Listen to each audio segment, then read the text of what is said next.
There, it's Lori Hardigree with marketingfortravelpros.com, where we help travel professionals get out of overwhelm and into action with their marketing so you can grow your online presence, strengthen your brand, and get more clients.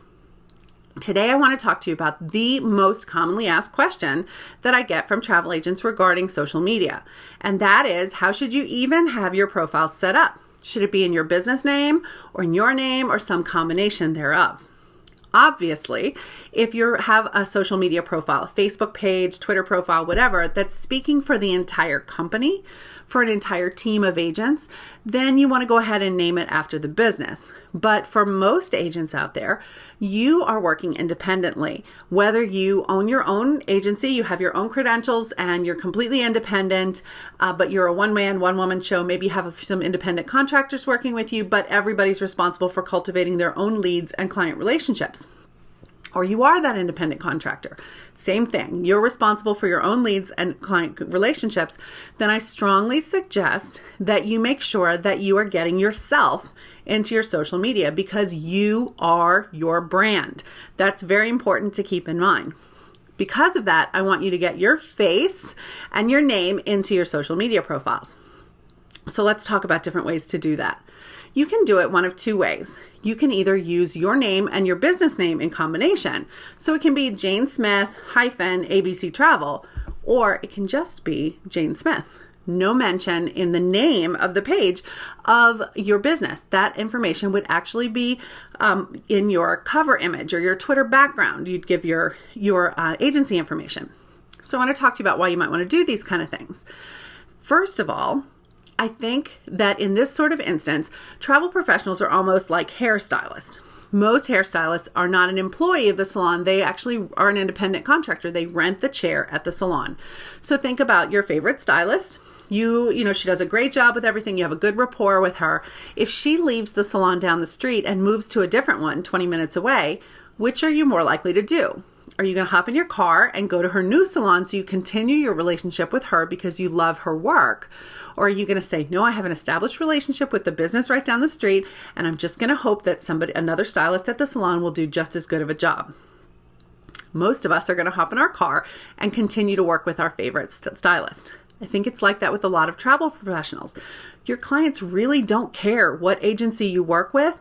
It's your expertise and your customer service that keeps them coming back.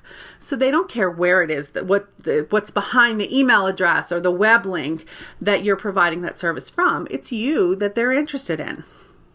Now, the other thing I want you to think about is how you interact with Facebook and with the newsfeed. For me, I can liken it to watching a television show on DVR.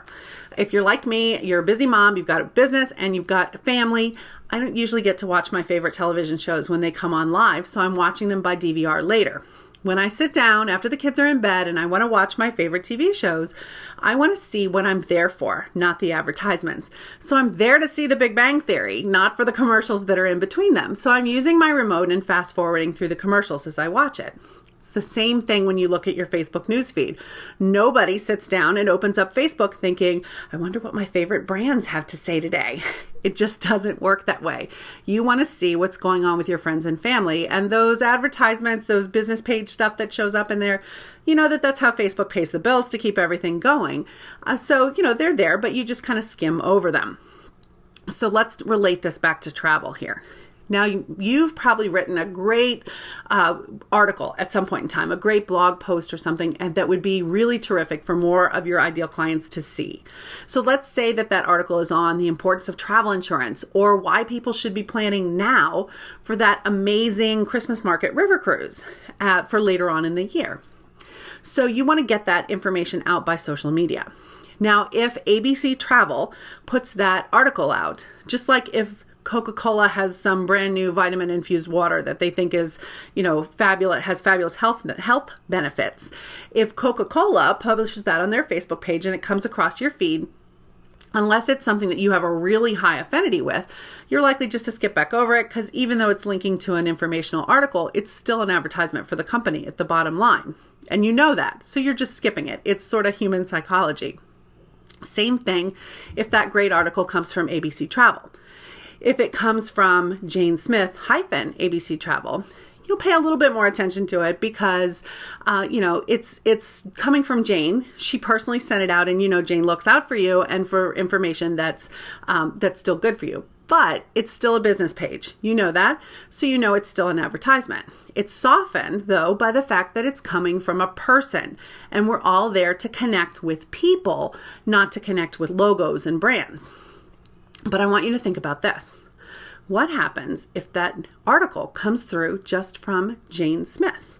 When it passes through your newsfeed, you don't know whether that's coming from Jane Smith's personal page that, she's your friend and you're friends on Facebook, so not coming from a business page at all, or if it's coming from her business page that's just being presented as Jane Smith, because all you see is her profile picture and her name.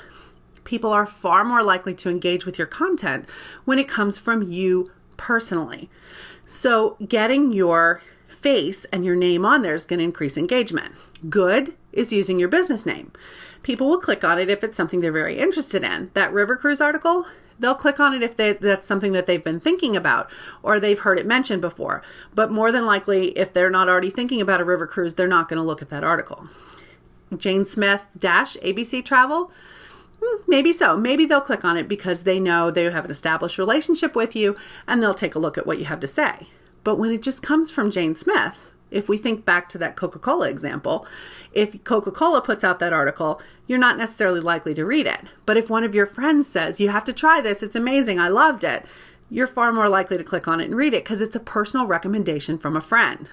So is that river cruise article. So is that travel insurance article. It's a recommendation from Jane Smith personally from a friend. So I strongly encourage you to give some thought to getting your face and your name into your social media profiles. It's never a bad idea to brand your name.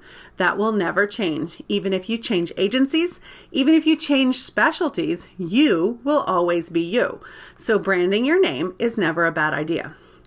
So that's my 2 cents. Good is using your business name. Better is using your name and your business name combined. And best is considering just using your name. You'll really be amazed at how your engagement goes way up when you put yourself into your social media. So that's my tip for this week. I'd love to hear what you think about it. So please leave a comment below and let me know what you think about this. So thanks so much for watching, and I'll see you again next week. Bye.